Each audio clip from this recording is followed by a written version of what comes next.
د کتاب نوم: لیونی. ناول. لیکوال: نورزاده ځوانمل. غږ: عمران غني صافی.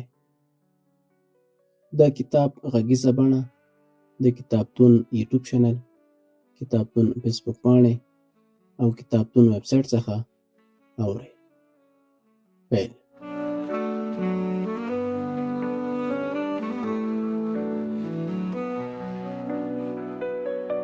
وخت د غرمې 12 بجې وې چې زموږ د ښوونځي د رخصتۍ زنګ ووهل شو.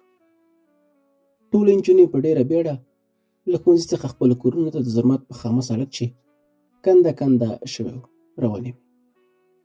قرار د نجونو ګڼه ګوڼه کمېده. د نورو نجونو د کورونو په پرتله زموږ کور له ښوونځي ډېر لرې و. ما سره زموږ د کلي د ګوتو په شمار ملګرې وې چې یوه یې هم زما د کاکا لور ملالۍ وه. ملالۍ د پلار هغه نازولې لور وه چې یو ورور یې درلوده او بس. خویندې نه وې. پلار یې په سعودي کې د مسافرۍ سختې شپې سبا کولې. ملالۍ د ښوونځي په درسونو کې له ما نه ډېره تکړه وه. هر وخت به یې ماته د ریاضي او نورو سختو مضامینو کورنۍ دندې حل کولې او ما به هم ورته په اخترونو او ښادیو کې ډېر ښایسته او ښکلي کالي ګنډل. ډېر وخت به په کالیو ګنډلو مصروف وم او د دې ترڅنګ به مې د پکتیا ولایت د یوې سیمه ییزې راډیو خپرونې هم اورېدلې. په زړه پورې خپرونې نشرولې. موږ به د یاد راډیو خپرونې په مینه او تلوس اورېدې او هره ورځ به د زرمت ولسوالۍ په هغه سړک چې د هېواد دښمنانو په باروتو او بمونو کندې کپر کړې وو ښوونځي ته تلو او راتلو. په خپلو درسونو کې به مو ډېر کوشش کوو ځکه چې د ښوونځي ازموینو ته مو د ګوتو په شمار ورځې پاتې وې. د ښوونځي استادانو به هم په موږ ډېر ټینګار کوو چې په خپلو درسونو کې کوشش وکړو چې په ښه نمرو بریالی شو. زموږ به هم ازموینو ته اندېښنه وه. اخر هم کلنۍ ازموینې راورسېدې او 15 ورځې دوام وکړه. کله چې نتیجه اعلان شوه نو ملالۍ په 3مه او زه په 5مه درجه 9 ټولګي ته کامیابي شو. 3 میاشتې رخصتۍ هم پیل شوه. ځینې نجونې په ډېره خوشحالۍ د ښوونځي په انګړ کې ګرځېدې خو ځینې یې ډېرې مایوسه او خفه ښکارېدې ځکه چې د ښوونځي له خوږو ملګرو سره یې هره ورځ په دې سړک تګ راتګ، لیده کاته او خبرې د 3 میاشتو لپاره پاتې کېدل. د ساعت ستن ډېره په بیړه مخکې تله.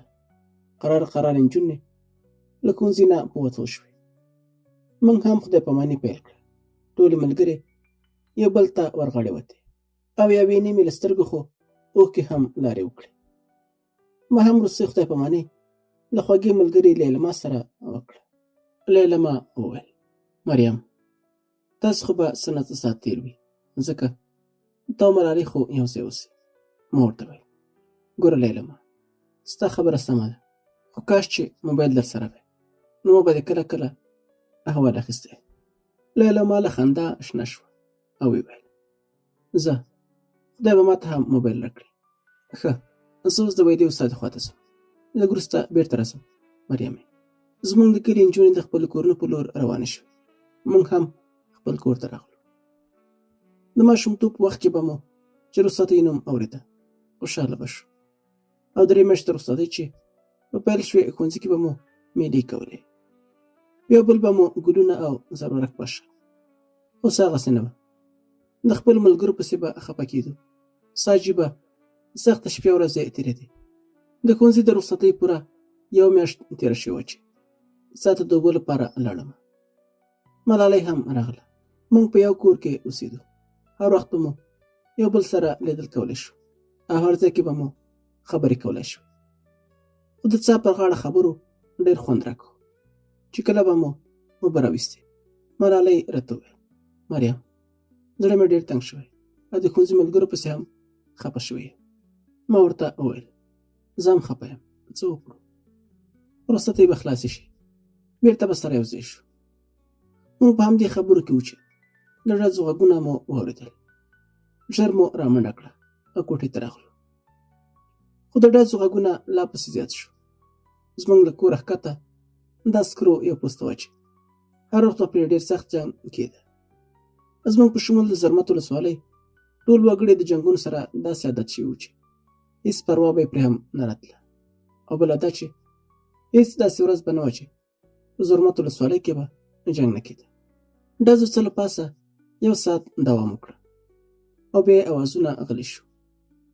لږه شېبه وروسته د موټر غرار شو چې د ګردیز په لور روان وو. په دې وخت کې د ملالۍ ورور نوید هم کور ته راننوته. خپه ښکارېده.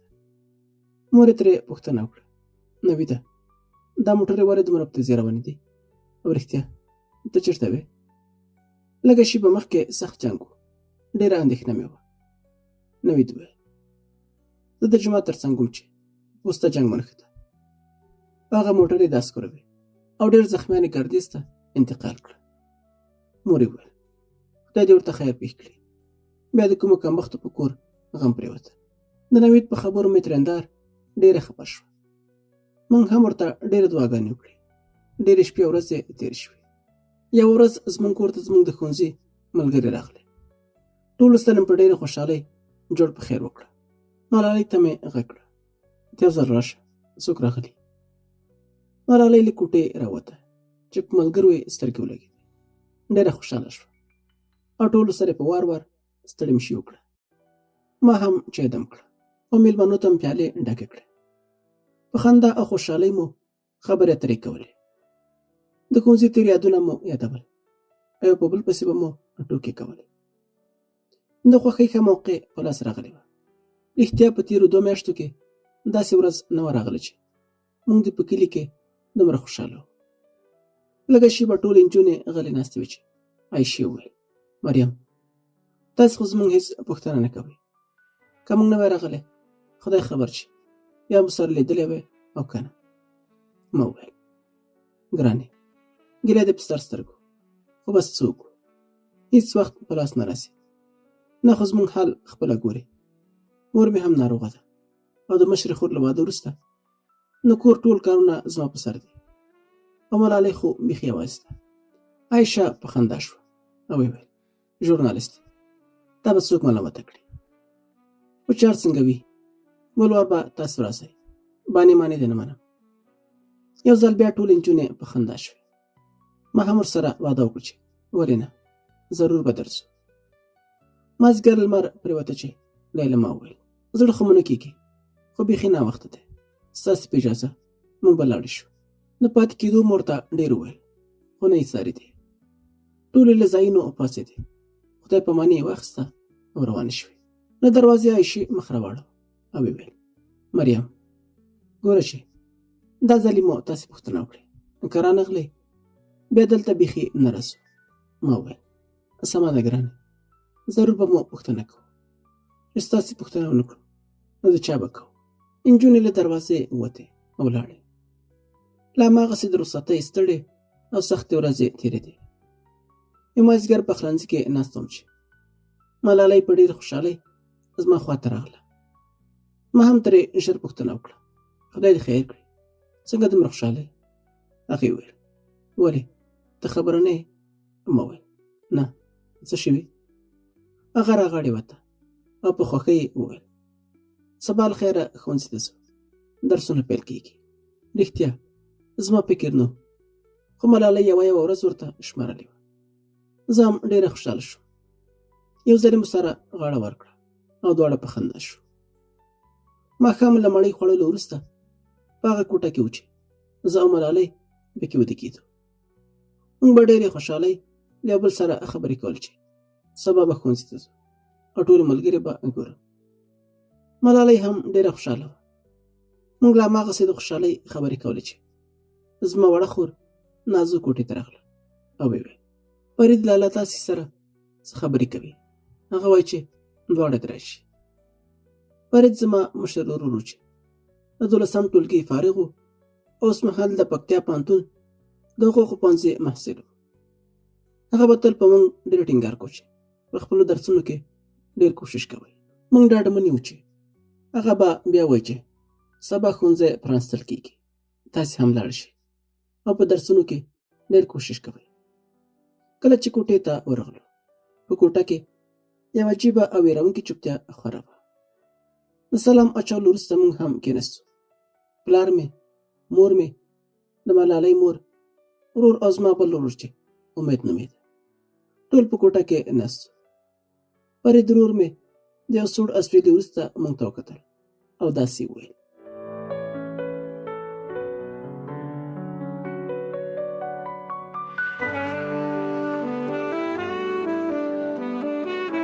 تاسې خبر یاست چې سبا ستاسې ښوونځی پیل کېږي، خو تاسو به نورې ښوونځي ته نه ځئ.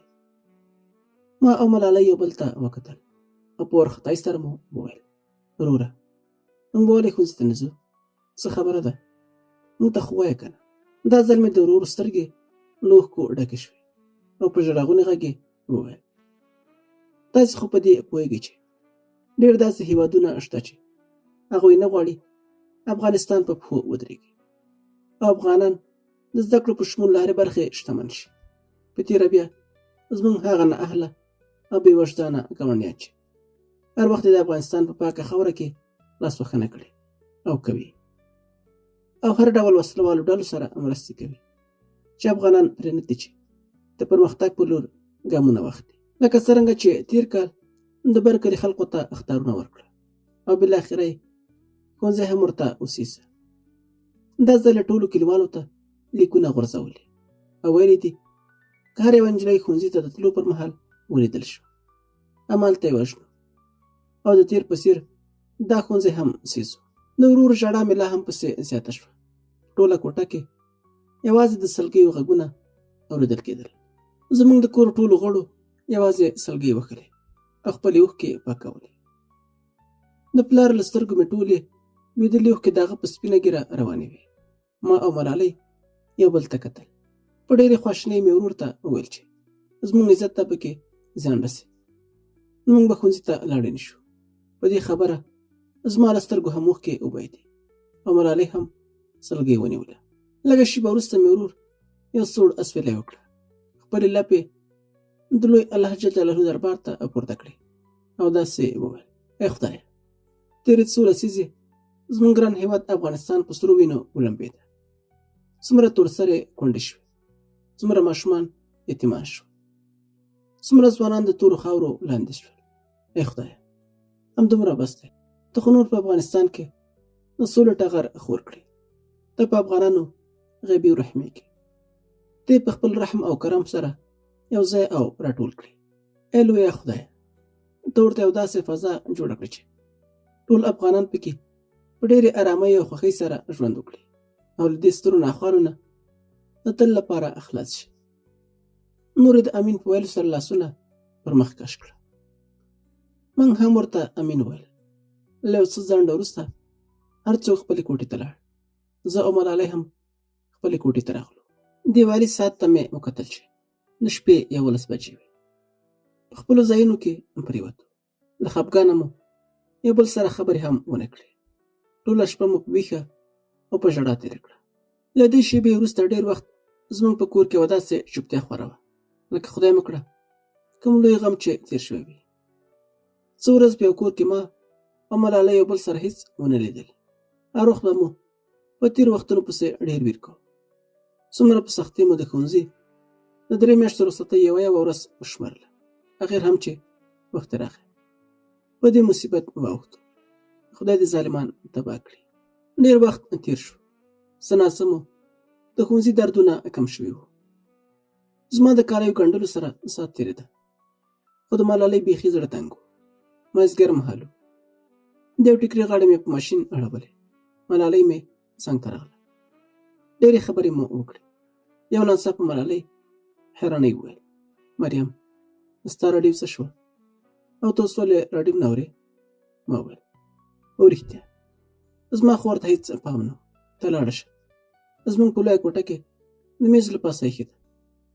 ملالۍ په منډه لاړه او راډیو یې راوړه. د راډیو ستنه لا هماغسې د یوې سیمه ییزې راډیو په څپو ولاړه وه چې راډیو یې چالانه کړه. ستا د کلي مازدیګر خپرونه شروع وه. اورېدونکو به ورسره په ژوندۍ بڼه اړیکې نیولې او د خپل کلي د مازدیګر په اړه به یې ورته معلومات ورکول. ملالۍ خو مخکې کله راډیو نه وه اورېدلې، خو دې خپرونې ډېر خوند ورکړ. له خپرونې وروسته مې ورته وویل: ملالۍ، بېګا ته کومه شپه ده؟ ملالۍ له لږ فکر وروسته ځواب ورکړ چې د چهارشنبې شپه ده. او ما په خندا ورته وویل: بیا خو نوش جان شه. ملالۍ وویل: څنګه دې پوښتنه وکړه؟ او څه شی مې نوش جان شه؟ ما ورته وویل: بېګا ته یوه ډېره په زړه پورې خپرونه ده. ملالۍ وویل: کومه خپرونه ده؟ ما وویل: اوس یې درته نه وایم، همداسې تلوسه کې ښایي. ملالۍ که څومره ټینګار وکړ، خو هېڅ مې هم ورته ونه ویل. ماښام له مړۍ خوړلو وروسته خپلې کوټې ته لاړو. راډیو مو چالانه کړه او خپرونې ته انتظار شو. په ملالۍ هېڅ ساعت نه تېرېده. وار په وار یې پوښتنې کولې. ما به صرف دومره ویل چې 9 بجې پیل کېږي. ملالۍ بیا وویل: ښه نو دومره خو ووایه چې ستا ولې دا خپرونه خوښه ده؟ ورته مې وویل: د شپېلۍ لپاره. په بګراونډ کې ورته یوه ډېره خوږه شپېلۍ پرېږدي چې هغه د نیمې شپې ټپې دي، او دا خپرونه د نیمې شپې ټپې نومېږي چې دا د چهارشنبې په شپه 9 بجې د 1 ساعت لپاره نشرېږي. اخر هم 9 بجې شوې. د خبرونو پسې د خپرونې کلیپ خپور شو او بیا یوه ډېره خوندوره شپېلۍ وغږول شوه. د راډیو همکار له یو څو ټپو وروسته سلامونه او احترامات وویل. خپل نوم یې واخیسته، د راډیو شمېرې یې اعلان کړې او سمدلاسه یې د اړیکو پر اخیستلو پیل وکړه. ملالۍ هم ورته په ډېره مینه غوږ نیولی و. خپرونه له نیمایي تېره شوه چې یو اورېدونکي ورته زنګ وهه.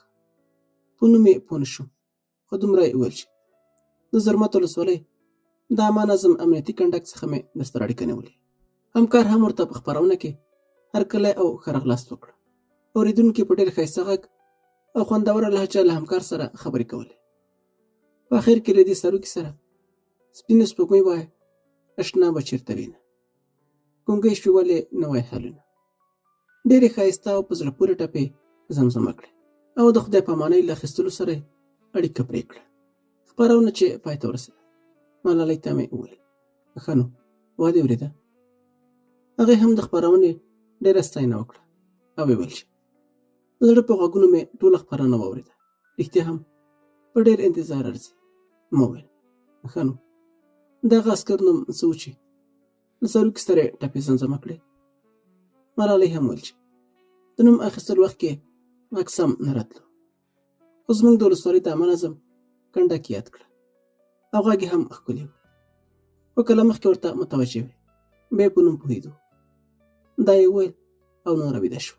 خو زما په ذهن کې له هماغسې دغه عسکر غږ ګرځېده راګرځېده.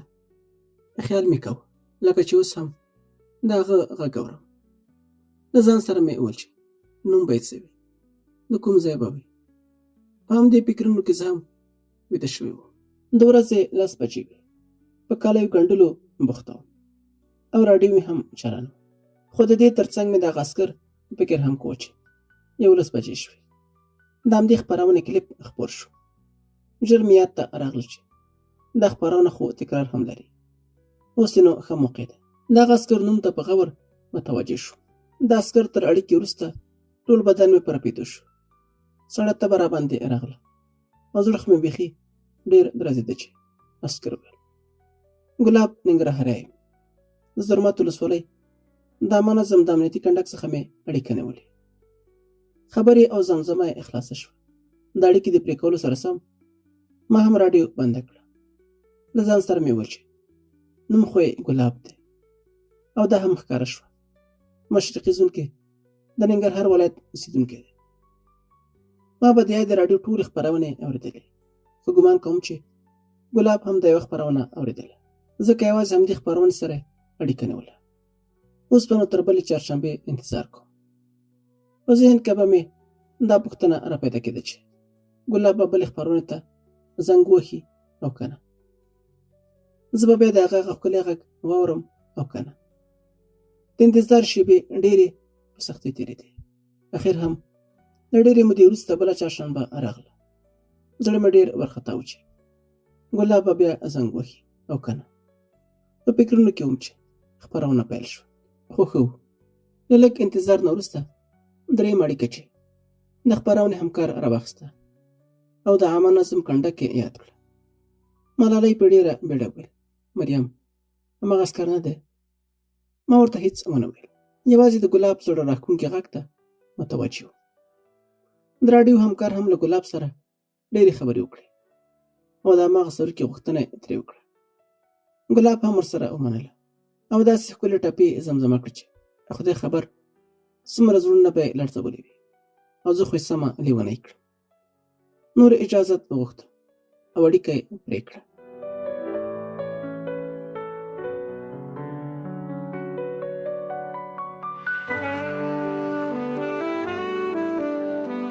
زما چې د همکار په خبرو کې کومه خبره ډېره خوښه شوه، هغه دا وه چې ګلاب ته یې وویل: ستا د دوامداره اړیکو په هیله.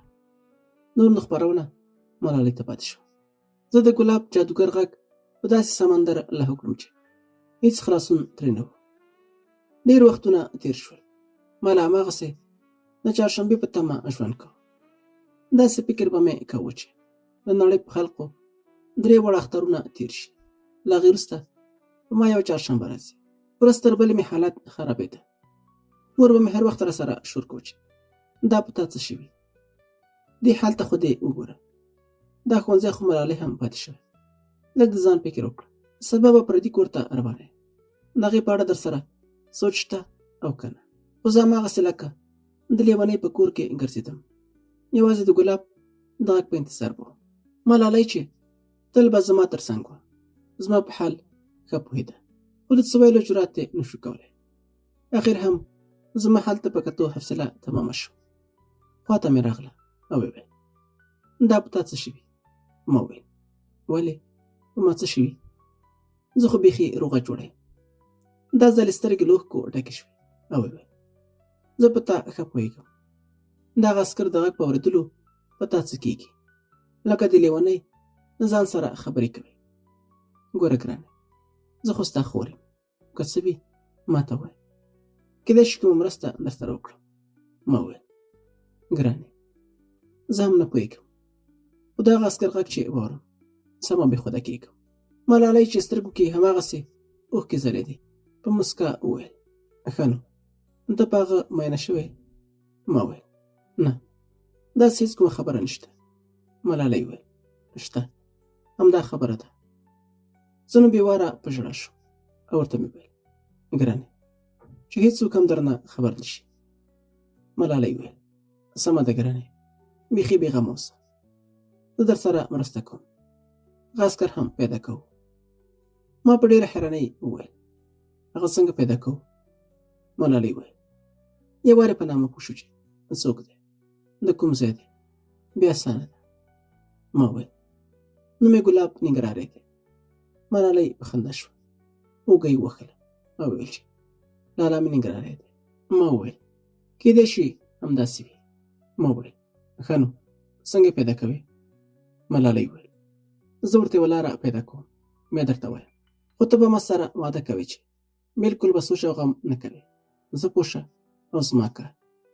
ما وویل: سمه ده ګرانې. له هماغسې چهارشنبې تېرېدې، خو خوشحاله په دې وم چې ګلاب به هم هر ځل خپرونې ته زنګ وهو. یو ورځ د نغري تر څنګ ناست وم چې ملالۍ راغله. سترګې را باندې پټې کړې او راته یې وویل: د ګلاب د پیدا کولو پلان درته وایم، خو چې زړه دې ونه چوي. ګوره. ما وویل: هېڅ بلا مې هم نه وهي، ژر راته ووایه. ملالۍ وویل: نه، که یوه جوړه کالي راته ګنډې بیا یې درته وایم. ما وویل: لیونۍ، 2 جوړه به درته وګنډم، ژر راته ووایه. ملالۍ زما سترګې خلاصې کړې، تر څنګ مې کېناسته او داسې وویل چې را روانې خپرونې ته به موږ هم زنګ وهو. اول همکار نه به پوښتنه وکړو چې زموږ اړیکه په 2 سټډیو کې د تخنیکر سره وصل کړي. له هغې به د ګلاب شمېره وغواړو. ما وویل: هغه به د ګلاب شمېره موږ ته راکړي او که نه؟ ګلاب خو عسکر دی، مشکله ده چې موږ ته یې څوک شمېره راکړي. ملالۍ وویل: ته هر وخت من په فکر کوې، خدای مې راباندې. تر چهارشنبې صبر وکړه. ما وویل: سمه ده. ملالۍ نور خپل کار پسې لاړه. یو سوړ اسویلی مې وکړه او له ځان سره مې وویل: ای خدای، دا چهارشنبه به لا څو کاله وروسته راځي. دا ویر هم راسره وه چې له راډیو سره زموږ پر اړیکه د کور کوم څوک خبر نشي. که څه هم ما له کلونو راډیو اورېدله، خو تر اوسه مې ورسره اړیکه نه وه نیولې. او په موبایل به مې یوازې د خپلو څو ټولګیوالو د محصل ورور او له واده شوې خور سره خبرې کولې. څو ورځې وروسته بیا هم خپرونه راورسېده. ملالۍ زما په موبایل کې د راډیو شمېره ډایل کړه، خو په هر ځل اوکې کولو سره به کرښه بخته راتله.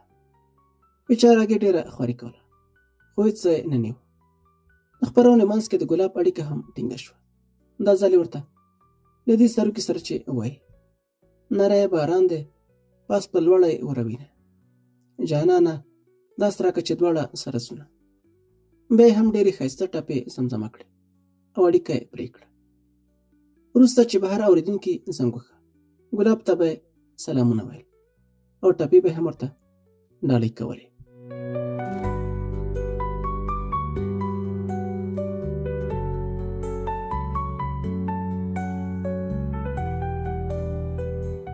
ملالۍ له هماغسې خواري کوله، خو اړیکه یې نه ټینګېده.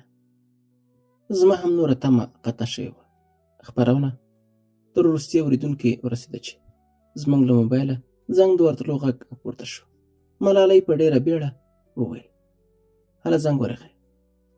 اړیکه له راډیو سره وصل شوه. له هغه طرفه په موبایل کې هم غږ وشو: سلام، ستړي مه شئ. ملالۍ چې تکړه او باجرته وه، علیکم سلام یې ویل. همکار بیا ویل: څوک او له کومه ځای؟ ملالۍ ویل: ملالۍ یم، د زرمت ولسوالۍ څخه مې در سره اړیکه نیولې. همکار ویل: مننه خورجانې، د خپرونې وخت بیخي پای ته رسېدلی، مهرباني وکړئ څه لرئ خپرونې ته؟ ملالۍ ویل: یوه ټپه لرم او یوه غوښتنه. زما او یار روغه یې ونه کړه، اوس به خیرې د کلي مشر ته کومه. له دې ټپې وروسته یې همکار ته وویل: ورور جانه، که زحمت نه کېږي زموږ اړیکه تخنیکر سره وصل کړه، موږ ورسره یو مهم کار لرو. همکار ویل: ولې نه، په سر سترګو ګرانې خورې. لږه شېبه وروسته په موبایل کې غږ وشو: مهرباني وکړئ زه ستاسې څه خدمت کولی شم؟ ملالۍ ورته ویل: ورور جانه، زموږ د ګلاب شمېره پکار ده. تخنیکر یوه شېبه غلی شو او بیا یې وویل: موږ داسې نشو کولی. ګلاب جان زموږ د ګران هېواد افغانستان یو عسکر دی. موږ د هغه شمېره په هېڅ قیمت چاته نه ورکوو. بښنه غواړم. او له دې خبرې سره زما له سترګو اوښکې روانې شوې. ملالۍ ورته بیا ټینګار وکړ چې خیر دی وروره، د تا نه موږ په ګلاب ډېر خفه کېږو، موږ هغې ته هېڅ زیان نه رسوو. تخنیکر وویل: ګوره خورجان، ګلاب له ننګرهار نه پکتیا ته د هېواد خدمت او خپلې کورنۍ ته د حلالې نفقې ګټلو لپاره راغلی. خدای مه کړه که په ګلاب څه وشي، د هغې په کورنۍ به څه تېرېږي، مورجانه به یې په څه حال شي. په دې اړه مو فکر کړی؟ او بله دا چې ګلاب په زرمت ولسوالۍ کې دنده لري. تاسې ته خو بهتره معلومه ده چې زرمت یوه ډېره ناامنه ولسوالۍ ده. دا کار موږ نشو کولی. که ډېر ضرور وي له بل اړخه یې پیدا کړئ. زما ژړا نوره هم پسې زیاته شوه. ملالۍ وویل: سمه ده وروره، موږ ته د ګلاب شمېره مه راکوه، خو یوه وروستۍ خبره واوره. ما په حیرانۍ ملالۍ ته وکتل چې اوس به څه وایي. تخنیکر وویل: مهرباني وکړه. ملالۍ وویل: که چېرته په یوه لاره کې مین وي، خلکو هم لیدلی وي او عسکرو ته یې خبر هم ورکړی وي، زموږ عسکر به څه کوي؟ خلکو ته به وایي چې په دې لاره مه ځئ او کمین به راوباسي، تر څو ټول خلک په ډاډه زړه تګ راتګ وکړي. تخنیکر وویل: زموږ د هېواد زړور او باشهامته ساتونکي په ډېره لیوالتیا سره خپل ځانونه د مرګ خولې ته غورځوي، خپل ځانونه وژني، خو خپل بیچاره او کړېدلي ولس ته کوم خطر نه پرېږدي. ملالۍ وویل: چې داسې ده نو ګلاب هم عسکر دی، زموږ شمېره ورکړه، په عسکري کمال او عسکري کړنلارو دې زموږ شمېرې ته زنګ ووهي او د یو چا ژوند دې وژغوري. که ته هم د هېواد یو رښتینی ژورنالیست یې نو ته هم ورسره مرسته وکړه. تخنیکر وویل: چې داسې ده نو زه به ستاسې شمېره ګلاب ته ورکړم، په تمه اوسئ. نورې اړیکه پرې کړه. زما لالۍ ته هکه حیرانه پاتې وم. رنګ یې له ډېرې غوسې تک سور اوښتی و، ټول بدن یې لړزېده له ما نه یې لاسونه چارپیر کړه او په سلګیو یې وویل مریم مه خفه کېږه انشاءالله چې ګلاب به ضرور له موږ سره اړیکه نیسي خو ته به هېڅ نه غمجنه کېږي وګوره ما ستا لپاره د ژورنالست پر وړاندې څومره محکمه وچروله زما او د ملالۍ ترمنځ چې له پخوا نه د بلنې جمله بنده وه هېڅ مې هم ورته ونه ویل یو څو ورځې نورې هم تېرې شوې له ځان سره به مې ویل چې څه به ورته وایم څنګه خبرې به کوم اخر مې بیا هم ملالۍ ته مخ کړه او ورته مې ویل ملالۍ ګلاب سره څنګه خبرې وکړم او لومړی ورته څه ووایم ملالۍ په خندا ویل سمه ده ګرانې ستا پر ځای به زه له ګلاب سره خبرې وکړم ورته به ووایم چې زما لیونۍ خور ستا په اواز مینه شوې ما ویل اوس د کار خبره وکړه داسې به ډېر اسانه شي خو ملالۍ وویل دا خبره نشته ګلاب سره به د لومړي ځل لپاره ته خبرې کوې موږ په همدې جنجال کې وو چې موبایل ته زنګ راغی ملالۍ وویل موبایل اوکې کړه غوږ ته ونیسه که ګلاب وو خبرې وکړه که نو بندې کړه ما وویل ښه که ګلاب وي بیا څه ورته وایم ملالۍ په خندا شوه او داسې وویل زه څه خبره یم د هوا د حالاتو پوښتنه ترې وکړه یو زنګ قطع شو کابو لس دقیقې وروسته له هماغه شمېرې بل زنګ راغی موبایل مې اوکې کړه او غوږ ته مې ونیو چې د ګلاب جادوګر غږ مې بغیر د چهارشنبې واورېده یو ډېره خوندور لهجه یې وویل السلام علیکم لکه څنګه به مې چې د ګلاب غږ په راډیو کې واورېده او په خیالونو کې به ډوبه شو هماغه ثبوت راڅخه جوړ شو هېڅ غږ مې له خولې نه وته ګلاب بېچاره په بیا څه عجیبه انداز وویل بلې سلام زه ګلاب یم تاسو د راډیو څخه زما شمېره غوښتې وه نور مې په ګلاب هم زړه وسوځېده چې هغه به څومره وارخطا وي له ځان سره به څه وایي خپل ځان مې راټول کړ او په ډېر لړزېدلي غږ مې ګلاب ته علیکم سلام وویل د لږ ځنډ وروسته بیا ګلاب وویل بښنه غواړم تاسې مې هېڅ ونه پېژندئ چې خپل ځان راته معرفي کړئ ډېره به ښه وي د ګلاب له خبرو سره به هماغسې په خیالونو کې ډوبېدم خو په ډېره خوارۍ به مې ځان کابو کړ بیا هم په ناجرته غږ مې ورته وویل زما نوم مریم دی د زرمت ولسوالۍ یم او ستا د غږ ځانګړې مینه واله نور مې په خوله کې لاړې وچې شوې هېڅ تاب راکې د خبرو پاتې نه و ګلاب وویل ښه نو تاسې ما سره د څه په باره کې خبرې کولې یو ځل بیا مې د څه له پاسه یو نیم سل زړونه یو ځای کړل او ورته مې وویل ګلاب زه له تا نه ستا د ژوند په اړه یو څو پوښتنې کوم په دې هیله چې سم ځوابونه راکړې ګلاب وویل ولې نه ضرور یې درکړو خو زما ژوند تاسې پورې څاړه لري د څه لپاره په ځان دومره سخته تېروئ او اوس زه لږ مصروف یم بیا در سره اړیکه نیسم د خدای په امان یې وویل ما هم ورسره ومنله په مخه ښه مې ورته ویل او اړیکه یې پرې شوه سمدلاسه ملالۍ راغبرګه کړه چې مریم یو څه خو ما دې ورته ویلي وو ما ویل څه کار یو اړیکه یې پرې کړه ملالۍ وویل هله نو اوس زما د کالیو وار شو ما وویل سمه ده ولې نه کالي مې ورسره ونیول په یو ساعت کې مې ورته ښه ښایسته کالي وګنډل هغه لیونۍ هم سم له لاسه واغوستل ته به وایې که نور کالي نه وو خو د ماشومتوبه یې همدا عادت و هر چا به چې ورته د انعام په توګه څه ورکړه بیا به یې په ډېر وخت له ځان سره ښکاره ګرځول چې خلک به وویني یوه ورځ او شپه ووته خو د ګلاب اړیکه معلومه نه شوه نور مې صبر تمام شو د ګلاب شمېره مې ډایل کړه ښه زنګ ورغی او اړیکه وصل شوه د دې پر ځای چې سلام واچوي بېچاره وارخطا شو سمدلاسه یې بښنه وغوښته ولا مصروفیت زیات شو په دنده کې بوخت شو هر څه مې له یاده ووتل ورته مې وویل نه هېڅ خبره نشته دا ځل به دې معاف کړم خو بیا داسې ونه کړې په نه زړه یې خندا وکړه ما وویل اوس خو چمتو یې چې پوښتنې درنه وکړم یوازې هو یې وویل ما وویل په نامه خو دې پوهېږم چې ګلاب یې خو د کومې سیمې ګلاب وویل د ښکلي ننګرهار یم د دې پر ځای چې نور څه ورته ویل له خولې مې بېواکه دا باید ورته وته چې ستا لهجه واړه د کوزې پښتونخوا ده. ګرانه ته د سید کرم نه یې جانانه. د ګلاب همدغه بیت ډېر خوښ شو او مننه یې وکړه. ما بیا ترې وپوښتل ښه نو نن دې کور ته زنګ وهلی؟ مورجانه، پلارجان، نور خویندې ورونه ماشومان څنګه وو؟ ګلاب وویل هو زنګ مې وهلی و. له مورجانې سره مې خبرې وشوې او پلار مې د دې پوښتنې ته کابل ته راغلی و او شکر ټول ښه و. ما ورته وویل ښه ماشومان دي؟ ګلاب په کړس کړس وخندل او وویل زما ماشومان؟ ما وویل هو. ګلاب چې هماغسې خندل په ډېر ورو اواز یې وویل ماشومان لوکمه شو. نه ماشومان نه لرم. ما وویل ولې واده دې نه دی کړی؟ ګلاب وویل نه تر اوسه کوژده هم نه لرم. واده خو لرې خبره ده. ما وویل ولې دې تر اوسه واده نه دی کړی؟ چاته په تمه یې که څنګه؟ زړه مې د دې پوښتنې ځواب ته ډېر وارخطا و چې اوس به څه وایي. خو ګلاب وویل نه داسې څوک نشته چې زه دې ورته په تمه شم.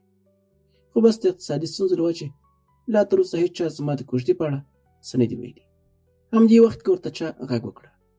له ما یې خدای پاماني وغوښته او اړیکه بیا پرې کړه. د ګلاب په ځوابونو دومره خوشحاله وم چې هغه د چا خبره په کالیو کې نه ځایېدم. په منډه منډه د ملالۍ خواته لاړم. ملالۍ وویل مریم څنګه خوشحاله یې؟ لکه د هوسۍ په منډه راغلی. ما وویل ملالۍ. د ګلاب سره مې بیا خبرې وشوې. ملالۍ وویل ښه نو څه یې ویل؟ ما وویل ما ترې پوښتنې کولې او هغه ځوابونه راکول. واده نه لري، کوژده نه لري، په بل چا مین نه دی. مورجانې سره یې نن خبرې کړې وې. پلار یې کابل ته راغلی و. خویندې او ورونه هم ښه وو. ملالۍ وویل دومره خبرې وکړې نور یې ورته څه وویل؟ ما وویل هو ډېرې خبرې وکړې. بیا چا ورته غږ وکړه او اړیکه پرې شوه. خو هېڅ مې ورته په خوله نه راځي. زه څنګه ورته د خپلې مینې اظهار وکړم؟ ملالۍ وویل که زما منې یو پیغام ورته پرېږده. ما ویل دا خبره دې بیخي سمه ده. همداسې کوم. لومړی مې یو قلم او کتابچه راواخیسته چې جوړ یې کړم. یا به د موبایل پیغام پاڼه کې هم ولیکم او ګلاب ته به یې واستوم. د قلم سرپوش مې خلاص کړ او داسې مې ولیکل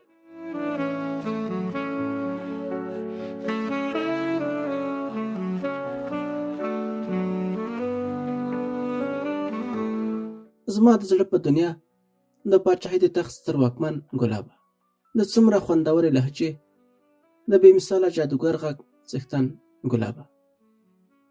د دې لیک په لیکلو باندې زما شخصیت که تا ته هر څنګه ښکاري، خو زه ډېره مجبوره یم، له حده زیاته مجبوره. ستا د په خپل ملکوتي غږ او له غروره ډکې ځوانۍ قسم وچی زما پیغام بې څه ونه ګڼې. ستا د غږ په اورېدو راته یوه ځانګړې خیالي نړۍ جوړېږي، یوه داسې نړۍ چې یوازې زه او ته پکې اوسو. د نړۍ ټول خلک یوازې زما او ستا کیسې کوي. ما ته زما د زړه په باغ کې د نورو پر وړاندې د ګلاب د ګل په څېر پاچا ګلابه، په دې هیله چې د مینې ځواب راته په مینه راکړې. مریم. تر ځوابه مې د انتظار شېبې داسې وګڼه لکه چا چې د اوسپنې په ټال کې په الماسو زنځیر تړلی او په سرو لامبو کې ټالونه خورم. دا لیک مې د موبایل پیغام پاڼه کې هم ولیکه. ګلاب ته مې واستو. نور نو ځمکې ځای نه راکړو، لکه د لیونۍ په انګړ کې ګرځېدم. کله به مې په یو څه ځان مشغوله او کله په بل څه، خو هېڅ پام مې نه غلطېده. زړه مې ډېر وارخطا و چې ګلاب به زما پیغام لیدلی وي که نه، هغه به زنګ وهي که نه، که زنګ وهي څه به ووایي. همدا پوښتنې وې چې زما ذهن بیخي نارامه کړی و. ماخوستن ناوخته و چې ملالۍ مې هم له پیغام څخه خبره کړه. ملالۍ وویل انشاءالله چې ګلاب به ستا پیغام ته مثبت ځواب ووایي. زه هم درته ډېرې دعاګانې کوم. ما وویل خدای دې وکړي چې همداسې وشي. ملالۍ نو نور د دنیا له حاله ځان بېغمه کړه او بیده شوه. ما له هماغسې ټوله شپه له ځان سره کرل او ریبل. سهار لمونځونه مو وکړل. ټوله ورځ تېره شوه، خو د ګلاب د اړیکې هېڅ درک ونه لګېد. ماښام د ماړۍ خوړلو وروسته خپلې کوټې ته لاړم. ملالۍ د ګلاب پوښتنه وکړه. ما ورته وویل هېڅ اړیکه یې نه ده نیولې. موږ لا په همدې خبرو کې وو چې د ګلاب زنګ راغی. ډېره خوشحاله شوم، خو یوه اندېښنه مې هم لرله چې اوس به ګلاب څه وایي. اړیکه مې اوکې کړه او سلام مې واچاوه. د سلام ځواب یې راکړ او نور غلی شو. زړه کې مې وویل لکه چې پیغام مې لیدلی، خو جرات نشي کولی چې څه ووایي. یو ځل بیا مې ورته وویل ګلابه څنګه یې؟ ګلاب وویل شکر رک روغ یم، ته څنګه یې مریم؟ دا لومړی ځل و چې ما د ګلاب له خولې خپل نوم واورېده. د ډېرې خوښۍ مې سترګې له اوښکو نه ډکې شوې. شکر زه هم ښه یم. ګلاب وویل تا ما ته پیغام پرېښی و، زه په داسې حال کې چې لړزېدلم.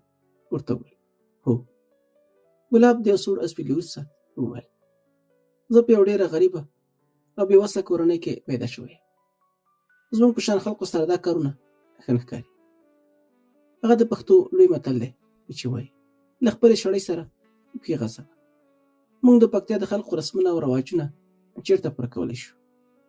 ما وویل ګرانه ګلابه ستا خبر هم سمه ده چې زموږ رواجونه ډېر ناوړه او درانه دي، خو زه چې ستا غږ ونه اورم زړه به مې وچوي.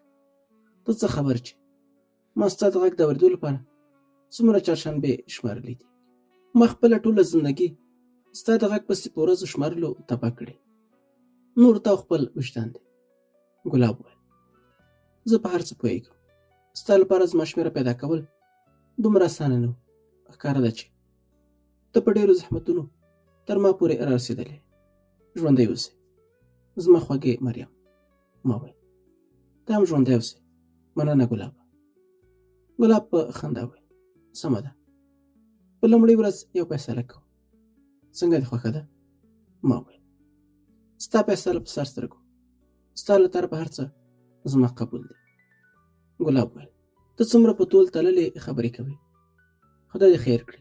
لکه چې ښې ژورنالست سره مې ستر شو. نه داسې نه ده، ستا نظر ښکلی دی. ګلاب وویل ښه نو فیصله دا ده چې زما او ستا ترمنځ به نور باید د مننې جمله استعمال نشي. ما هم وویل بیخي مې درسره خوښه ده. زما د زړه خبره دې وکړه. ما په ښوونځي کې له ډېرو ملګرو سره د مننې جمله بنده کړې وه. ګلاب وویل نورې خبرې به له خیره سبا کوو. زما د پیاري وخت رارسېدلی. که ستا اجازت وي نو زه به لاړ شم. ورته مې وویل که د پیاري خبره نه وای بیا مې نه پرېښودې، خو د اوس لپاره درته اجازت ده. ګلاب په خندا شو. توبه توبه یې وویل او خدای په امان یې واخیسته. ما هم ورته په مخه ښه وویل او اړیکه یې پرې شوه. چې ساعت ته مې وکتل د شپې 12 بجې وې. ملالۍ بېغمه ویده وه.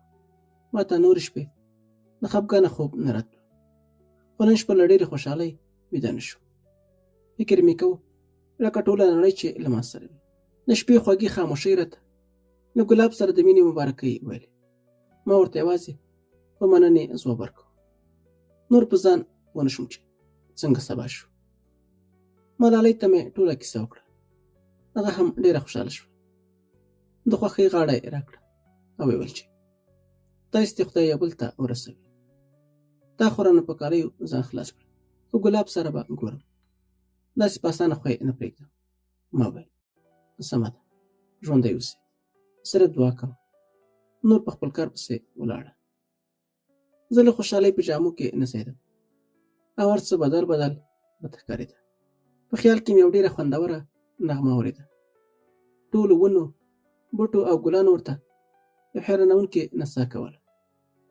د ډېرې مودې وروسته راباندې د خوشحالۍ وختونه راغلي. ټولو کایناتو راته د ګلاب د مینې مبارکۍ راکولې او ما په ډېر نازونو ترې مننه کوله. په ډېرې خوښۍ چې به مې وغوښتل د ګلاب سره مې خبرې کولی شوې. ماخوستن خپله کوټه کې وم چې د ګلاب زنګ راغی.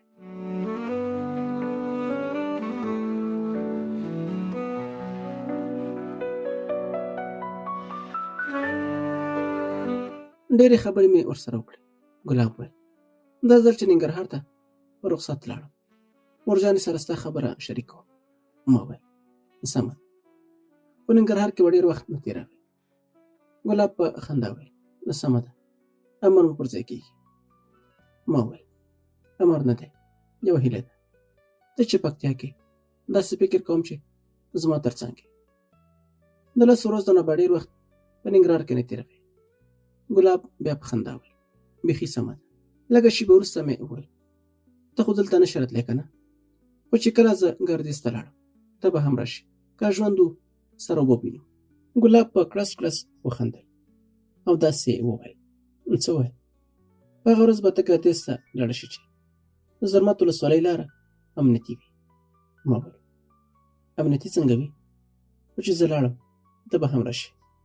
ګلاب وویل: لیونی، ټوله اونۍ کې یوه ورځ د زرمت ولسوالۍ لاره امنیتي کېږي چې له مرکز څخه زرمت ته اکمالات وشي. د زرمت ولسوالۍ ټوله لار کتل کېږي. په هرو 100 مترو کې یو ټانک ودرېږي. بیا نظامي خلک تګ راتګ کوي. اوس پوه شوې؟ ما په ډېره خواشینۍ وویل: زرمت ډېره ناامنه ولسوالۍ ده. ګلاب وویل: بس ستاسې ولسوالۍ ده نو موږ به څه وکړو؟ خو خیر چې وخت لار امنیتي شوه ستاسې زیاته درتلی شم. تا ته خو اوس مشکل نه وي؟ ما وویل: غیر د جمعې ورځ ده، نور هېڅ خبره نشته. ګلاب وویل: امنیتي هم د جمعې په ورځ نه جوړېږي. نور خدای پاماني وغوښته او اړیکه یې پرې کړه. څو ورځې نورې هم تېرې شوې. په یوه سپینه ټوټه مې د ګلاب نوم ولیکه. په کارګاه مې بند کړه او له خامکه مې وایسته.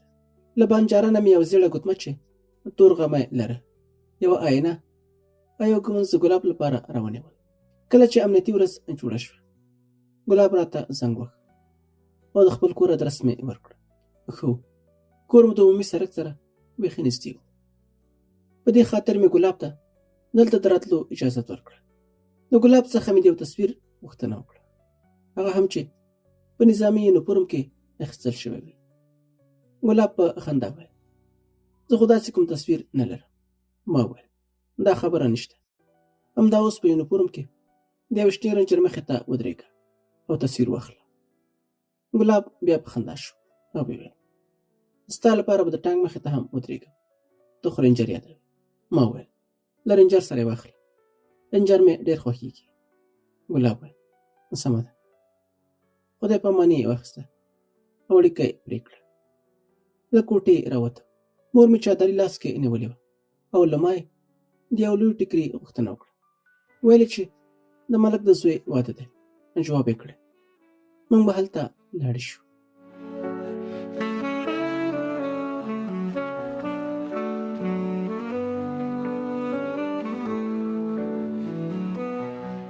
چې ټیکری مې ورکړه، د ملالۍ مور هم چادري راواخیسته او دواړه روانې شوې.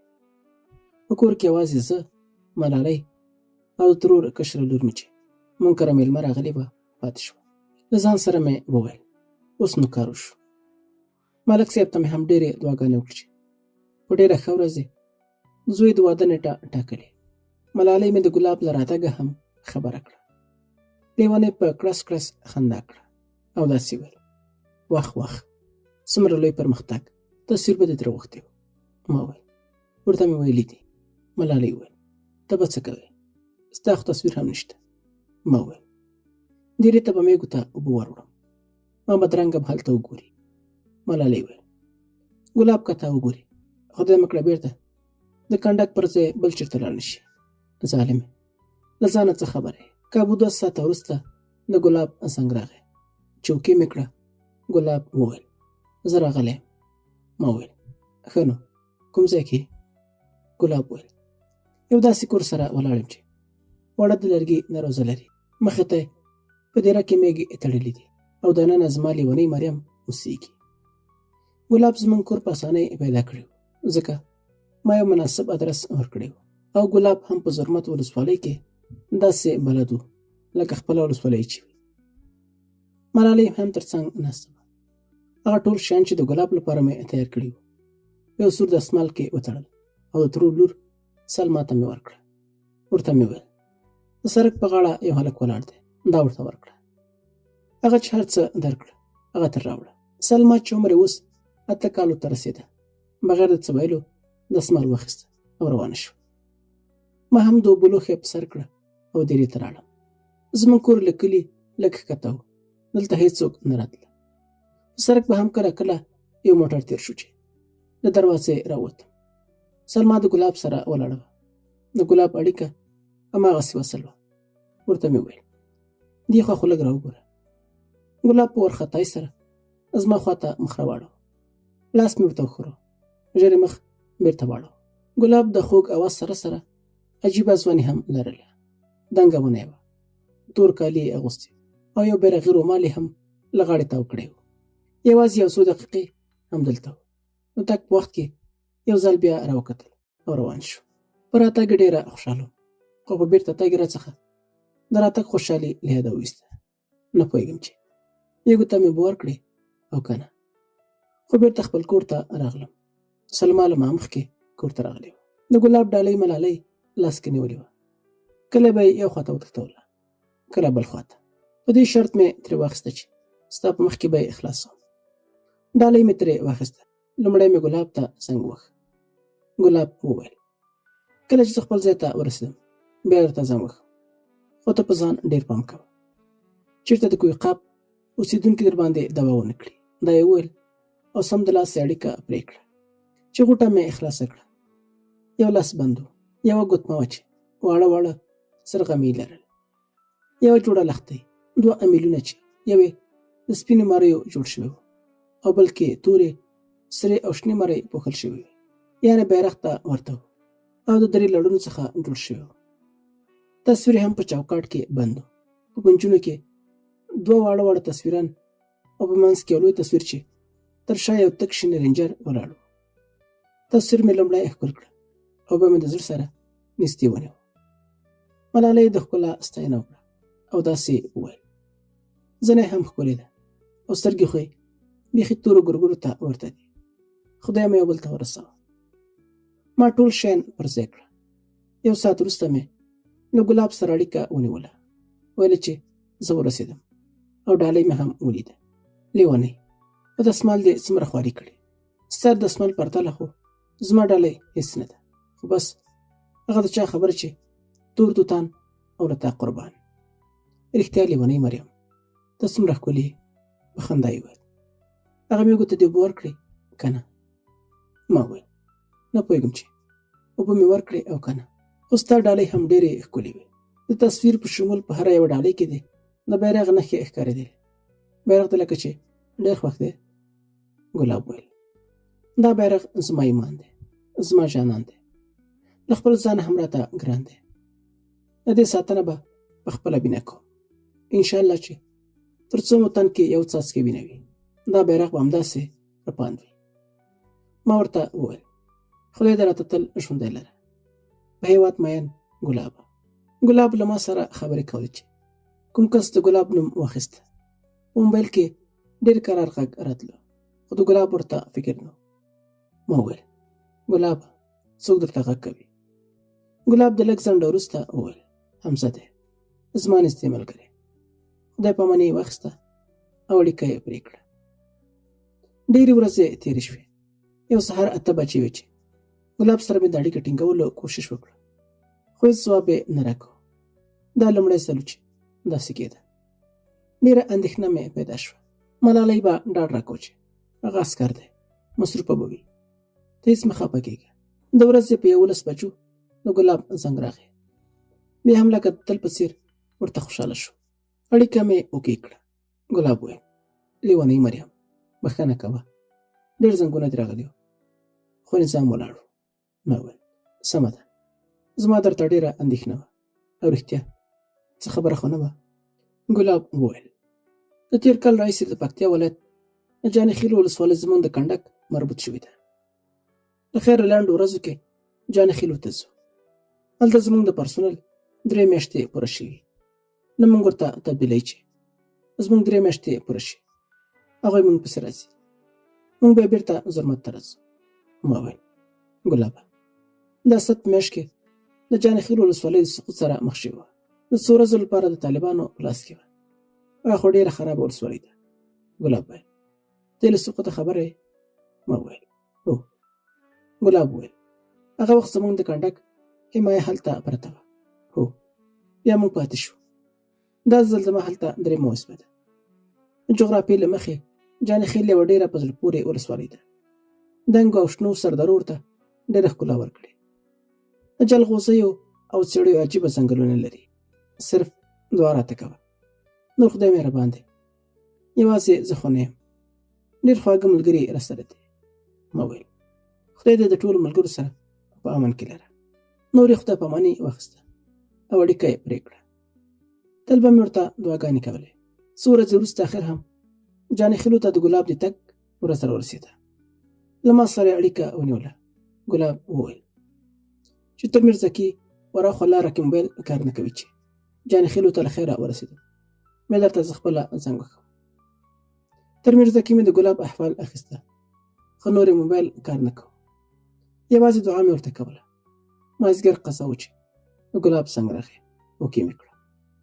ګلاب وویل لیونی، موږ خو له خیره جانې خیلو ته ورسېدو.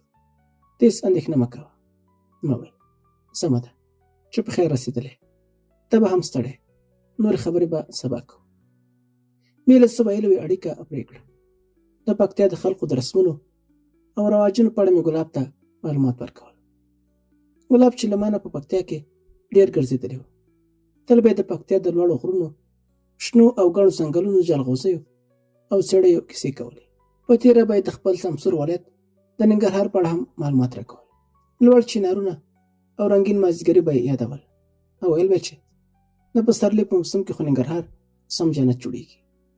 هرې خوا ګلان غوړېدلي وي او د نارنجانو عطرینه خوشبو خو یې بیخي ثاني نه لري.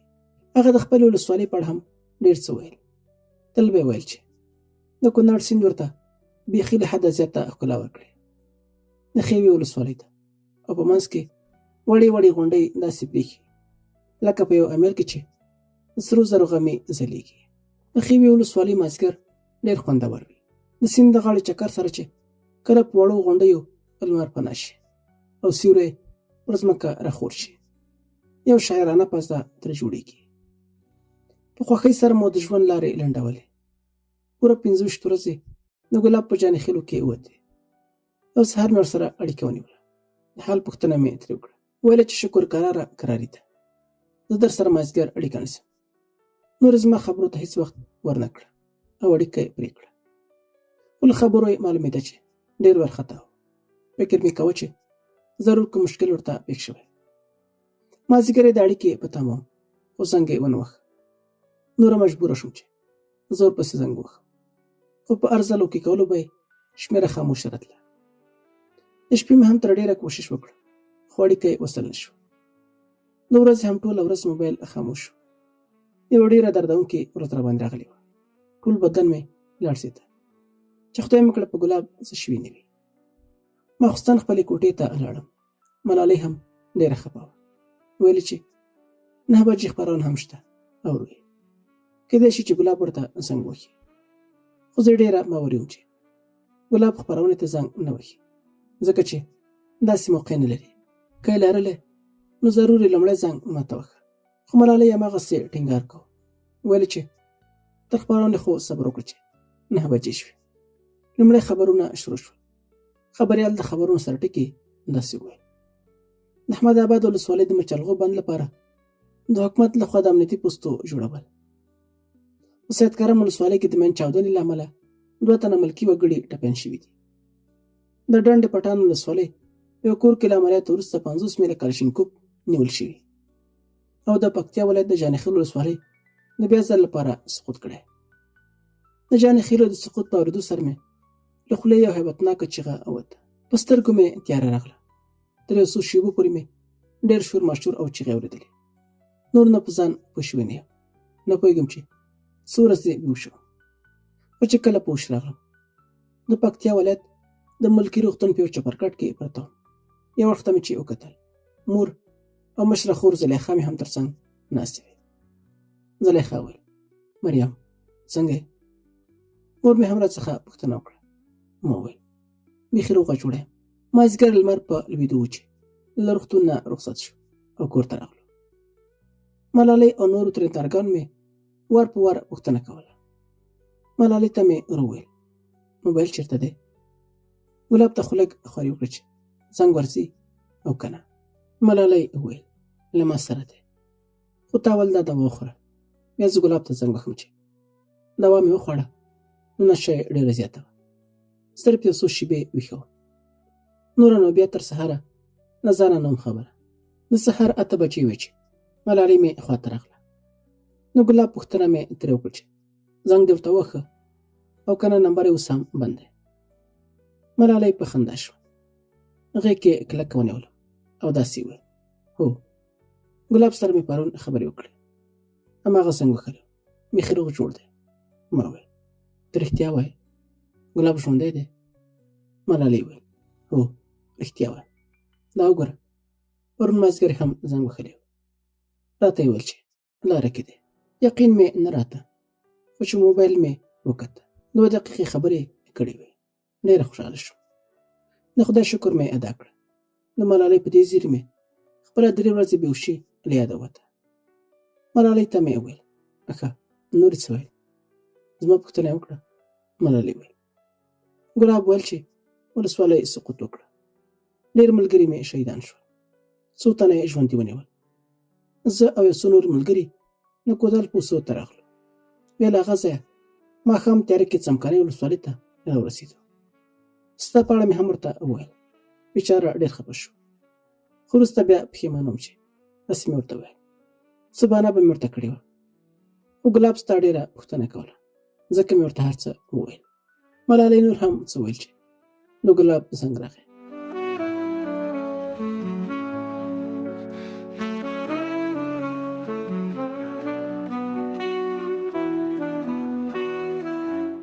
په ډېره بیړه مې اوږې کړه.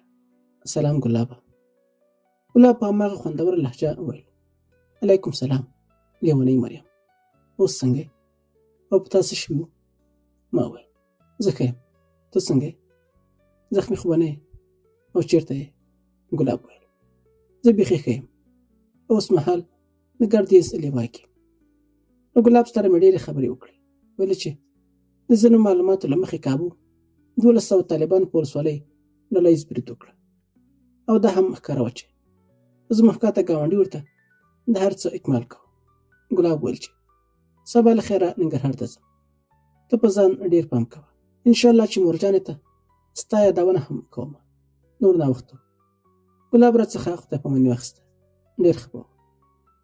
ښکارېده چې خپل ملګري به یې ډېر یادېدل او ملالۍ لیونۍ ورته زما له حاله هم ویلي و.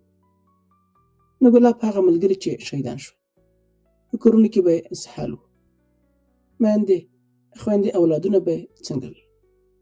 زما خو نور هېڅ وسه نه وه، یوازې دعاګانې مې ورته وکړې، خدای د شهیدانو ته جنت فردوس په نصیب کړي او کورنیو ته یې زړه صبر.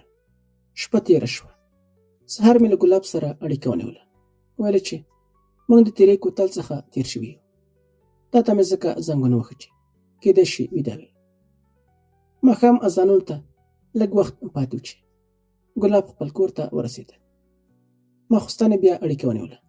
ټولې کورنۍ پوښتنه مې ترې وکړه، په ځانګړي ډول د مورجانې. ویل چې د خدای رحم دی، ټول ښه دي، ته څنګه یې؟ ما ویل هېڅ داسې احساس نه کوم چې زه ناروغه شوې یم، د پخوا په شان روغه جوړه یم. ګلاب چې په ننګرهار کې یوه ورځ تېروله، ما دلته سمې 3 میاشتې تېرېدې. ګلاب زما په اړه خپلې مور ته هم ویلي و. ګلاب ویل چې مور مې وایي ته خو د خپل کور حال ښه ګورې، اقتصادي مشکلات بیخي زیات دي، موږ اوس دې خبرې ته جوړ نه یو، او ته خو د پکتیا د خلکو د ولور څخه هم خبر یې. هغومره پیسې پیدا کول خو دومره اسانه نه وي تر څو چې موږ دې خبرې ته جوړېږو. ته باید سره پاسه 1 کال صبر وکړې. د مور ټوله کیسه یې راته وکړه او ویل چې تا خو ژر نه ورکوي که نه؟ ما ویل نه، تر اوسه داسې کومه خبره نشته. یوه ورځ مې مور فرید ته ویل چې تا ته کوژده کوه، خو فرید مخه ونیوله. ویل چې یو وار خپل درسونه سرته ورسوه بیا به ګورو. هغه خبره همداسې پاتې شوه او اوس مې د ورور د پوهنتون وروستی کال و. ګلاب ویل د کال تر اخره خدای مهربان دی، ته په خپل ځان ډېر پام کوه. ګلاب په ننګرهار کې یوازې 12 ورځې تېرې کړې او بیا د پکتیا په لور را روان شو. په ټوله لار مې د ګلاب احوال اخیسته. مازدیګر ګلاب هم ګردیز ته راورسېده. ورته مې وویل چې اوس چېرته ځې؟ ګلاب ویل چې نن زما مې لیوا ته ځم چې کله د زرمت لاره امنیتي شوه مې له هغه ځایه زرمت ولسوالۍ ته ځم. ورته مې ویل چې کور ته زنګ ووهه. ورته ووایه چې زه پکتیا ته ورسېدم، ته به هم ستړی، نورې خبرې به سبا کوو. ګلاب په خندا شو او داسې وویل سمه ده سمه ده، خپل ولایت کې څنګه ستغ امرونه کوي؟ ما وویل نه دا خبره نه ده، خو چې ته په پکتیا کې زړه مې ډېر ډاډوي. یو ځل بیا په خندا شو او اړیکه یې پرې کړه. ماخوستن مې د ګلاب د رارسېدو زیری ملالۍ ته هم ورکړه. شپه تېره شوه. د ورځې 9 بجې وې چې ګلاب زنګ راووهه. د کورنۍ پوښتنه مې ترې وکړه. ویل چې د کورنۍ ټولو غړو آن ماماګانو مې هم د دندې مخه نیوله. ویل چې نور به دندې ته نه ځې. هر یو کس ته مې بیل بیل ځواب ورکړ او خپلې دندې ته راغلم. 2 ورځې وروسته د زرمت ولسوالۍ لاره امنیتي شوه او ګلاب زرمت ته راغی. ژوند ښه په خوښۍ روان و. کله کله به ملالۍ د ګیلې په ډول ویل چې له ګلاب سره دې ښه ساعت تېر دی، موږ ته د هېڅ فکر نه دی. ما وویل لیونۍ، تا ته به هم لا د چا فکر نه وي، خو څه وکړم؟ د ګلاب لیونۍ مینې له ژونده ویستې یم. پوره 1 میاشت نور هم تېره شوه. یو ورځ موږ کره زما د پلار د ماما زوی او ښځه له پېښوره مېلمانه راغله. ماښام مې ډوډۍ پخولې. د ګلاب احوال مې هم واخیسته. ورته مې ویل چې مېلمانه راغلي، په کور کې ډېره ګڼه ګوڼه ده، که موبایل مې بند و بیا تشویش ونه کړې. ګلاب ویل سمه ده، کومه خبره نشته. اړیکه یې پرې کړه. ماخوستن مې چې ډوډۍ وخوړه، چای مې هم وڅښه. د پلار د ماما زوی مې لار ته مخ کړه او ورته یې ویل موږ خو مریم پسې راغلي یو. زه نوره له کوټې ووتم. ماریا خور ته مې وویل ته ورشه چې څه ورته وایي. زړه کې مې دا خبره ګرځېده چې ضرور به فرید مخالفت کوي، خو بیا هم خپلې کوټې ته لاړم او په ژړا مې ځان ښه ستړی کړ. ملالۍ وویل ته څه کوې؟ لا خو یې ورکړی نه، په ژړا دې ځان وژه. ما وویل ملالۍ که ما دوی ته ورکړي یا به زه څه وکړم؟ زه بغیر له ګلابه بل هېچا سره هم ژوند نشم تېرولی. خپل ځان خو به ووژنم، خو بل چاته به واده نشم. ملالۍ له هماغسې د صبر خبرې کولې چې ماریا راغله. ژر مې ترې پوښتنه وکړه چې هغه ورته څه وویل. هغه ورته ویل چې خدای به خیر کړي، هر څه به اسانه شي. هغه سړي ویل چې هر څنګه وي مریم به موږ ته راکوئ، که هر څومره پیسې غواړئ موږ یې درکوو. ما وویل فرید لالا څه ونه ویل؟ ماري ویل نه، غلی ناست و، هېڅ هم نه ویل. نور مې ملالۍ ته غاړه ورکړه او په ژړا مې پیل وکړه. ملالۍ هم راسره په چیغو چیغو وژړل. ټوله شپه مو په ژړا ژړا تېره کړه. سهار ګلاب اړیکه ونیوله. وار وار یې پوښتنه کوله. ویل چې له خبرو دې معلومیږي چې ډېره خفه یې، څه خبره خو به نه وي. ځان مې منکر کړه. هېڅ مې هم ورته ونه ویل. مېلمنو 3 ورځې نورې هم تېرې کړې چې کله پېښور ته تلل. زما د ټول عمر ارمانونه هم ځان سره یوړل. له ما نه د ټول عمر لپاره ګلاب هم واخیسته او زما پلار د 10 لک افغانۍ ورور په بدل کې دوی ته په داسې حال کې ورکړم چې له ما هېڅ پوښتنه هم ونه کړه. د ټول عمر لپاره مې خاورې په سر شوې. د زړه ارمانونه مې خاورې خزان شول. د ګلاب د هغې لومړنۍ شپې ترنم مې په ذهن کې انګازې کولې. هغه کائناتو چې د ګلاب د مینې مبارکي یې راکولې. نن را سره ټول د ویر په ټغر ناست و. 2-3 ورځې وروسته د ګلاب مینې مجبوره کړم چې هر څه ورته ووایم. ملالۍ هم خوښه راکړه چې ګلاب خبر کړه. زما خو هېڅ په خوله نه راتله. خو اخر مې هم ورته هر څه وویل. ټوله کیسه مې ورته وکړه. ګلاب چې په مخکې راته په هغه خوندور اواز ټپې او سروکي زمزمه کوله، نن یې راته په هماغه اواز په چیغو چیغو وژړل. ګلاب ته مې ویل چې زموږ ارمانونه یې خاوره کړل، زه یې هم همداسې نه پرېږدم. ته چې څه وایې هماغه کوو، ستا څنګه خوښه ده؟ ګلاب په ډېر ناهیلۍ وویل زما وروستۍ خبره منې؟ ما ویل هو، هر څه منم. ګلاب چې یو پښتنې مور زېږولی و داسې ویل. موږ ټول عمر همداسې قرباني ورکړې. د پښتو همدا قانون دی. څوک لا بیخي ماشوم وي چې د ټول ژوند فیصله ورته پلار کړې وي او په ځان هیڅ خبر نه وي چې د ټول عمر ارمانونو ته ور اچولی وي. بیا څوک ځانونه وژني او څوک څه وکړي. ژړا یې نور هم پسې زیاته شوه او داسې وویل: زه او ته به هیڅ نه کوو. موږ ته د خپلو مشرانو دا یوه نامناسبه سخته او د ظلم ډکه فیصله منظوره ده. د پښتو له هر توري څخه یې راته زر زولنې جوړې کړې او په خپلې سپېڅلې مینې راته قسم راکړ چې ته به په ځان هیڅ نه کوې. د وروستي ځل لپاره به د ګلاب وروستۍ خبره منې او ته به هغه څه کوې چې ستا مشران غواړي. هغه دیدن چې ما او تا وکړه لومړنی او وروستی دیدن شو او دغه اړیکه چې تا وکې کړې زما او ستا ترمنځ وروستۍ اړیکه ده. خو زما وروستۍ هیله ځمکې ته ونه غورځوې. د خپل پلار جان شمله همداسې اسکه وساته. نور دې وخت نه نیسم، خو لوی الله دې سپارم. هر چېرته چې خوشحاله آباده او سوکاله اوسې. اړیکه یې پرې کړه. ما چې هر څومره هلو وکړه خو اړیکه قطع شوې وه. یو ځل بیا مې ملالۍ ته غاړه ورکړه او په چیغو مې وژړل. ملالۍ هم ډېره خواشینې وه. ویلې که رښتیا په ګلاب مینه یې دغه خبره ومنه. 15 دقیقې وروسته مې د ګلاب نمبر وکې کړه، خو ظالمې شبکې په څومره کلک زړه ویل چې ستاسې ډایل کړې شمېره د اوس لپاره بنده ده. مهرباني وکړئ وروسته کوشش وکړئ.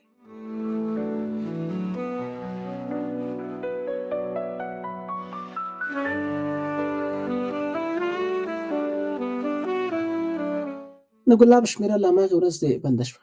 بیا یې هېڅ کار ونه کړ. خو چهارشنبې مې خپرونه هم واورېده، خو د ګلاب جادوګر غږ مې هېڅ ونه اورېده. زموږ کورنۍ ته مېلمنو ویلي وو چې موږ یو میاشت وروسته واده کوو. هره ورځ به مې ورور او خور بازار ته تله او زما لپاره به یې کالي اخیستل. صرف له سترګو به مې تېر کړه. ویل به مې چې سم دی. خور مې ټینګار کوه چې سم یې وګوره، خو ما به هماغه خبره کوله. کله به ملالۍ را باندې په زور یوه جوړه واغوسته. کله ګلاب سر مې کوژده شوی وی. خدای خبر چې هر یوې جوړې پسې به مې ورور او خور څو ځله ګردیز ته لېږل، خو بس ونه شو. اخر هم یوه میاشت پوره شوه. د واده ورځ راغلې. زما سترګې هېڅ له اوښکو خالي نه شوې. زړه مې بیخي نری شوی و. هر چاته چې به مې وکتل په چیغو به مې ورسره ژړل. ملالۍ مې هېڅ له څنګه نه لرې کېده. کور ته یو کورلا ډوله موټر چې څو دانې ګلاب پرې لګول شوي وو را دننه شو. ګلاب مې هېڅ له سترګو نه لرې کېده. خیال مې کوه چې بیچاره د یو نابللې میلمه په شان د خلقو په وړاندې ولاړ دی. په مخ یې د اوښکو رودونه بهېدل او ما نه د وروستۍ هیلې غوښتنه کوله. ما هم د ګلاب وروستۍ هیله ومنله او د موټر په لور روان شو. له موټر سره مې خدای پاماني وکړه. ملالۍ بیچارګۍ مې لیده چې راپسې ژړل. یو بوډۍ ښځه، زه او زلیخا په وروستي سیټ کې کېناستو. یو د پوخ عمر سړی موټروان و او یو سپین ږیری سړی مخکې سیټ کې کېناسته او موټر روان شو. تر هغې مې شاته کتل چې په دیره کې زموږ میږې ښکارېدلې. د ګلاب د راتګ ورځ مې نیغه سترګو ته ودرېده. یو څه وخت وروسته موټر د خامه سړک څخه تېر شو او ګردیز بازار ته ورسېده. وروسته یو پلنګوش موټر هم راپسې و. له دې مې پېژانده چې په جنګله یې بکسونه بار وو. د ګردیز ښار کې ډېره ګڼه ګوڼه نه وه. موټرې ترې په چټکۍ سره تېرې شوې او د لوګر په لور روان شو. د تېرې کوتل کې یوه ډېره ښایسته منظره جوړه وه. ګمان کوم د حمل 29مه ورځ وه چې د هېواده په یو لوی سفر تلمه. ژړا مې هېڅ نه ودرېده. زلیخا مې په اوږه لاس اچولی و او زما د پام بدلېدو لپاره به یې رقم کیسې کولې، خو هېڅ اثر یې نه کاوه. موټر هماغسې په تیزۍ روان و. د لوګر له ښاره هم تېر شو. کابو 2 ساعته مزل مو وکړه. د سړک د پاسه یو لوی لوحه باندې لیکل شوي و چې د کابل ښار ته ښه راغلی. د کابل ښار کې ډېره ګڼه ګوڼه وه. زه د پاسه 1 ساعت خو مو د کابل ښار کې تېر کړه او بیا د څرخي پله ته ورسېدو. د تالاشۍ له محله چې تېر شو. موټر د غرونو منځ ته داخل شو. دواړه خواو ته غرونه وو. یو اړخ ته یې سړک او بل اړخ ته یې اوبه دی. زلیخا په خبرو ځان ستړی کړه، خو ما هېڅ نه ویل. ګلاب راته ویلي و چې کله په لومړي تونل ور داخل شي نو له همدې ځایه ماهیپر شروع کېږي. هماغه خبره مې ذهن کې نیولې وه چې ماهیپر ته ور داخل شو. رښتیا هم د ماهیپر لوړې څوکې او تونلونه ډېر عجیبه وو. او زما دا لومړی ځل و چې د ماهیپر لاره مې لیدله. لږه شېبه کې ترې تېر شو.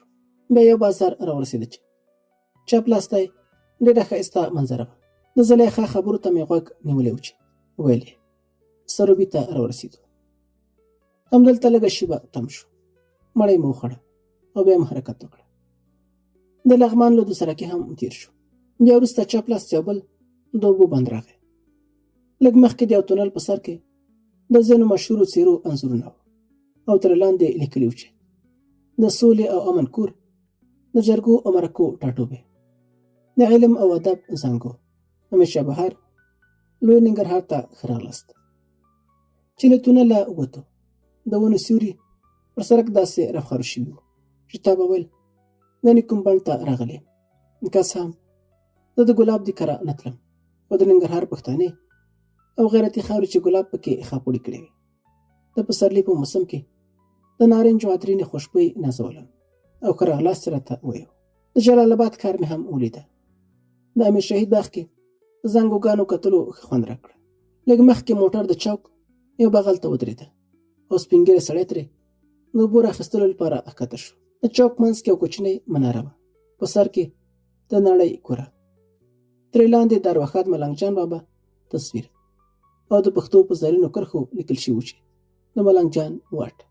لږ ور اخوا یو سپینه سراچه ولاړه وه. تر څنګ یې ولاړ ځوان په ډېرې تیزۍ سره ویل خیوه شګه، خیوه شګه.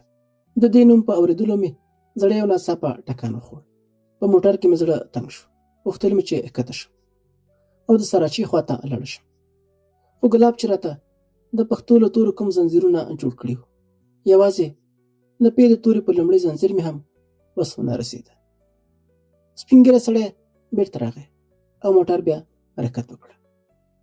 څو شېبې وروسته د جلال آباد له ښار هم ووتو او د تورخم په لوري روان شو. د ننګرهار مېلمه پاله خاورې ګلاب له خاطره ته تورخمه بدرګه کړم. اخر هم تورخم ته ورسېدو. په یو ځای کې چې ډېره ګڼه ګوڼه وه، له موټره ښکته شو او په پښو روان شو. له هغې ظالمې کرښې چې پښتون قام یې دوه ټوټې کړی و تېر شو. ناڅاپه مې شاته وکتل. سترګې مې بیا له اوښکو ډکې شوې او بې واکه مې له خولې دا ټپه ووته چې له ما نه پاتې شوې وطنه، که چینارونه دې لونګ شي څه به یې کړمه.